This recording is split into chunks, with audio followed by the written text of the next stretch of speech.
Good morning, good afternoon, good evening. What's good, YouTube? It's your boy Diesel, and you are watching the ShadeSnSoleS channel. So today we're going to be doing the real review for the Air Jordan 34 lows. My particular colorway is the Guo Ailun PE. I don't believe this was sold here in the US. I had this, I think, about 2 months ago. And I did make a video out of this during the unboxing. I wasn't even the one unboxing it. It was my wife unboxing it. I did a voiceover on her videos. So if you guys want to check that out, I'll put a link down in the description box. But today we will be talking about how they perform. If you guys have followed me on my real review, I don't give any bias, no bullshit, no nothing like that. I tell it how it is, okay? How I feel about the shoe, what I experienced with the shoe while playing in it. Alright, so we've already had the regular 34's real review here. If you guys want to check that out, also I'll put a link in the description box. Feel free. There's not much changes to it tooling wise, and when I say tooling wise, I'm referring to the traction, how the traction feels. Oh, and by the way, I got this in Asia, so this is an XDR rubber. Obviously it's COVID season, wasn't able to play indoors. I was comfortable enough to play with these outdoors. I think I played with this about 4 or 5 different times now, but the traction still holding up, right? But that's because this is an XDR rubber. Okay, so enough about that. Did the traction work outside? Yes, it did. Okay, haven't played indoors. Let me make that clear. I have not played with these indoors, and most likely I won't be able to because of the whole COVID shit. It is what it is. Other people can't make the reviews, will not make the reviews because of that. But me, I'm sorry, man. I gotta live, gotta play, and unless it's a crime to be outside playing, I'ma keep playing. Okay. Again, outsole worked outdoors. Not sure. More. If it's the same, it's the same traction as the regular 34s, and the regular 34s was beast indoors. I doubt this is any different because it's the same tooling. Plus, this one's an XDR. Extra durable rubber. Cushion and the midsole. Cushion and the midsole, like I said, the same with the regular 34s. Although I feel like the Eclipse plate on the 34s are much easier to break in. It's either that or the different construction from the upper of the shoe, and I'll touch on that later when we go into upper materials. 4-foot zoom. See that red portion? See that red portion of the shoe? Yeah. So that's an exposed zoom right there.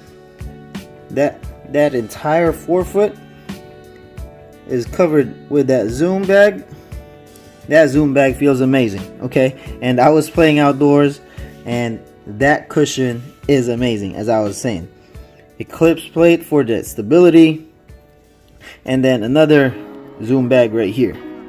Don't really feel this one because of how sturdy the Eclipse plate is, but the 4-foot for damn sure I feel that. And if you guys don't believe that I was playing actually outdoors, check this shit out.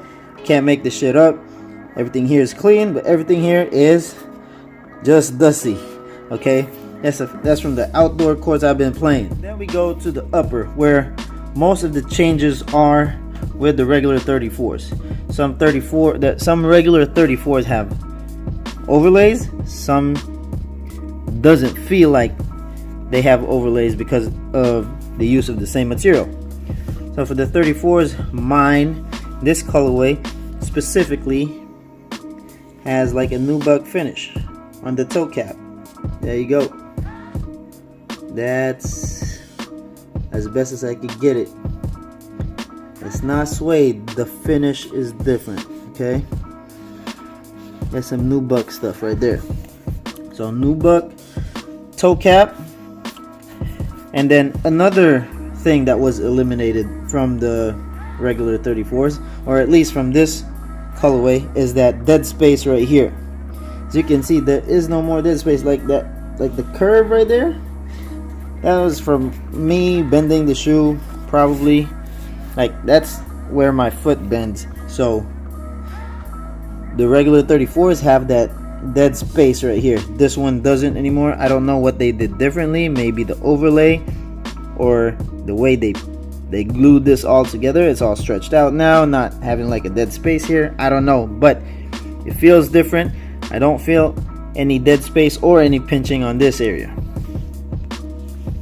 So most of the 34 lows I've seen has the TPE, which is this material. Now TPE, I'm not sure if TPE is plastic or rubber or a mixture of both, but it actually holds up pretty good.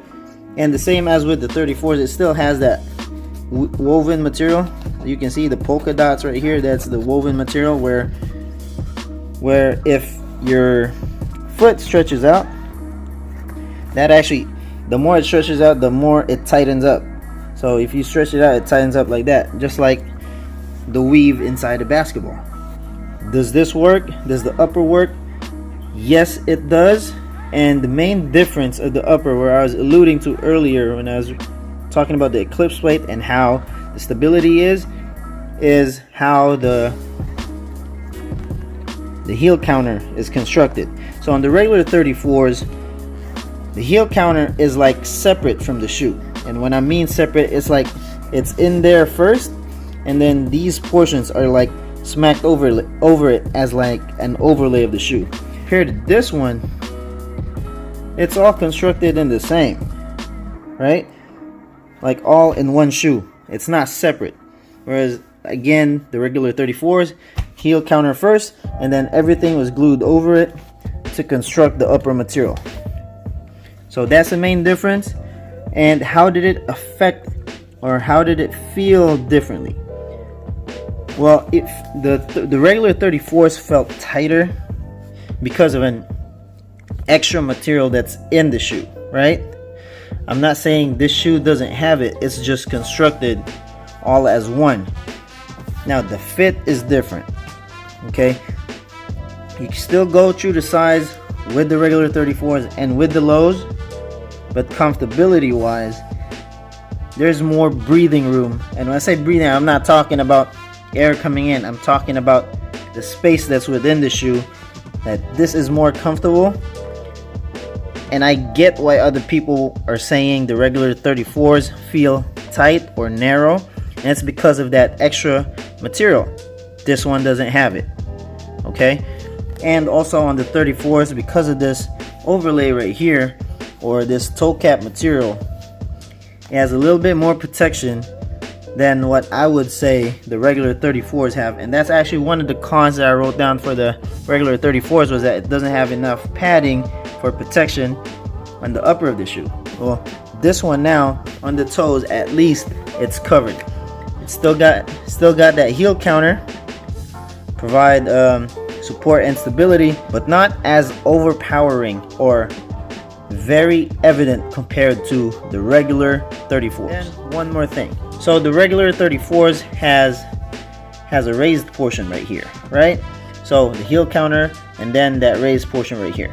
I do feel like a little bit more freedom, because ankle bone that's supposed to be here on the regular 34s, it keeps chafing off on that material, whereas this one, it doesn't.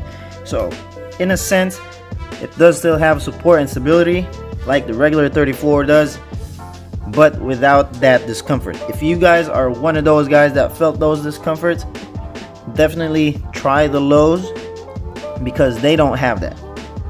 Me personally, I felt that. It wasn't bothering, it didn't bring me to a point that it was bothering me, but I do feel it. I do feel enough to notice it, whereas on the lows, I don't.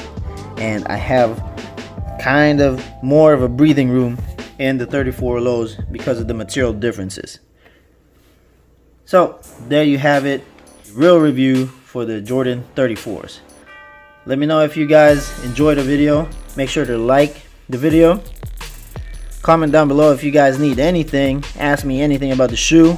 Don't forget to subscribe.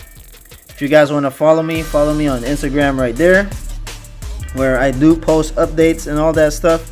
So you guys know what the hell I'm doing with the shoes I'm buying. Thank you guys for watching. Thank you guys for your support. It's your boy Diesel signing off. Peace out.